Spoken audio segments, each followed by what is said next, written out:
India के कोलकाता शहर में 9 अगस्त 2024 की सुबह एक ऐसी खबर सामने आती है जो पूरे देश को हिलाकर रख देती है।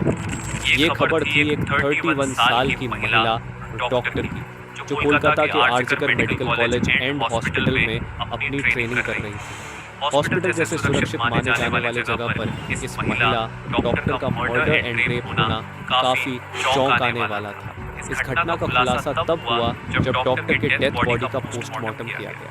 इस रिपोर्ट ने लोगों की रूह तक को हिला दिया, क्योंकि ये मामला सिर्फ एक मर्डर का नहीं था, बल्कि इससे कहीं ज्यादा खौफनाक केस था। पोस्टमार्टम रिपोर्ट में खुलासा हुआ कि उस डॉक्टर की हत्या गला घोंट कर की गई थी, इतनी ताकत से कि उनका थायराइड कार्टिलेज तक टूट गया था। इस हत्या के पहले डॉक्टर ने अपनी जान बचाने के लिए कोशिश किया था। इसका सबूत उनके शरीर पर मिले कई निशानों से मिला सबसे डरावना सच तब सामने आया जब डॉक्टर के प्राइवेट पार्ट्स पर घावों के निशान पाए गए। इससे साफ हुआ कि ये सिर्फ मर्डर का मामला नहीं था, बल्कि ये रेप के बाद किया गया एक खौफनाक हत्याकांड था। हॉस्पिटल के परिसर में इतनी बड़ी घटना हो जाती है और किसी को कान खबर तक नहीं होती। क्या उस रात कुछ ऐसा हुआ था जिसे जानकर आप गुस्से से बौखला जाओगे?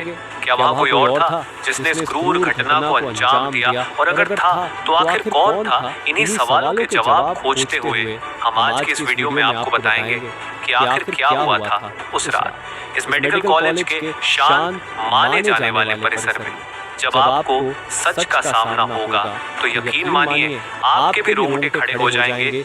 Guys, before starting this video, let me tell you कि मैं यहाँ पर उन फीमेल डॉक्टर को श्रुति नाम से रेफर करने वाला हूँ, एंड ये उनका रियल नेम नहीं है। सो कंफ्यूज मत होना। श्रुति एक जूनियर डॉक्टर जो कि कोलकाता के RG Kar medical college and hospital से अपनी डॉक्टर की ट्रेनिंग ले रही थी 8 अगस्त 2024 को, और दिन की तरह श्रुति अपनी नाइट शिफ्ट पर होती है और वह अपनी जॉब कर रही होती है। तभी रात के 11 बजे उन्हें अपनी मदर का फोन आता है, जैसे कि हर दिन आता था, क्योंकि पेरेंट्स को तो अपने बच्चों की चिंता हमेशा होती है। श्रुति की मदर उनसे पूछती है कि क्या तुमने खाना खा लिया और तबीयत वगैरह तो ठीक है तुम्हारी? जिसके रिप्लाई में श्रुति बोलती है कि उनकी तबीयत एकदम ठीक है और वो बस अभी कुछ पेशेंट्स को देखने जा रही है, जिसके बाद वो अपने कलीग्स के साथ बैठकर खाना खाएंगे। अपनी मदर से बात करने के बाद श्रुति पेशेंट्स को देखने राउंड पर निकल जाती है। सारे पेशेंट्स को देखने में और अपना काम खत्म करने में श्रुति को रात के 2 बज जाते हैं, जिसके बाद वो अपने कलीग्स के साथ जाकर हॉस्पिटल कैंटीन में ही बैठ जाती है, जहां मिलकर ये लोग अपना खाना भी खाते हैं और साथ साथ थोड़ी बातें भी करते हैं। खाना खाते खाते और बात करते हुए रात के 3 बज जाते हैं और इस वक्त श्रुति थोड़ी थकान सी फील कर रही होती है, तो वो अपनी थकान दूर करने के लिए इस हॉस्पिटल के 4th फ्लोर में बने सेमिनार हॉल में जाकर रेस्ट करने लगती है।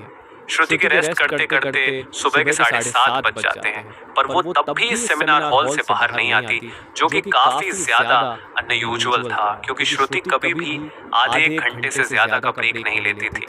हॉस्पिटल का एक वर्कर जो कि सुबह की शिफ्ट स्टार्ट होने से पहले हॉस्पिटल के सारे रूम्स को चेक कर रहा होता है, और वो ऐसे ही सारे रूम्स को चेक करते हुए इस सेमिनार हॉल की तरफ आता है। जैसे ही वो सेमिनार हॉल के बाहर आकर उसका गेट खोलता है, उसकी आंखों के सामने होता है एक भयानक नजारा, जिसे देखकर वो बहुत जोर से चीख पड़ता है।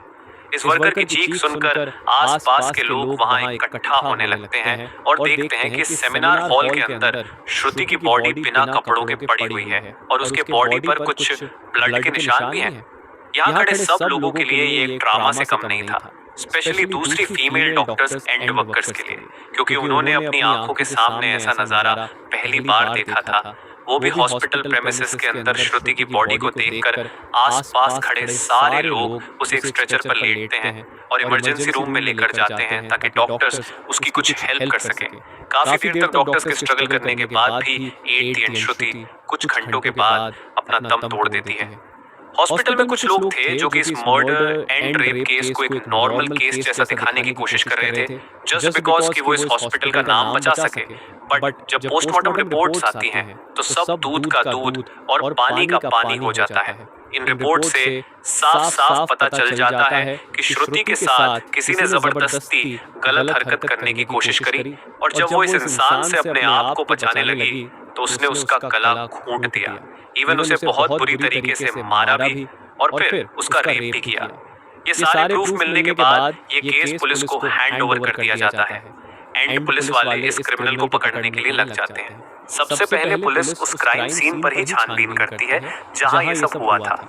किस्मत से पुलिस वालों को वहां पर श्रुति के कुछ नेल्स एंड ब्लड सैंपल्स मिलते हैं और साथ ही एक ब्लूटूथ नेक बैंड। ये केस शायद और भी जल्दी सॉल्व हो जाता अगर उस फ्लोर पर सीसीटीवी कैमरा होते तो बदकिस्मती से सेमिनार रूम के अंदर या इसके आसपास कोई सीसीटीवी कैमरा नहीं थे, लेकिन जिस रास्ते से इस फ्लोर पर एंटर करा जाता था वहां पर कुछ सीसीटीवी कैमरा थे।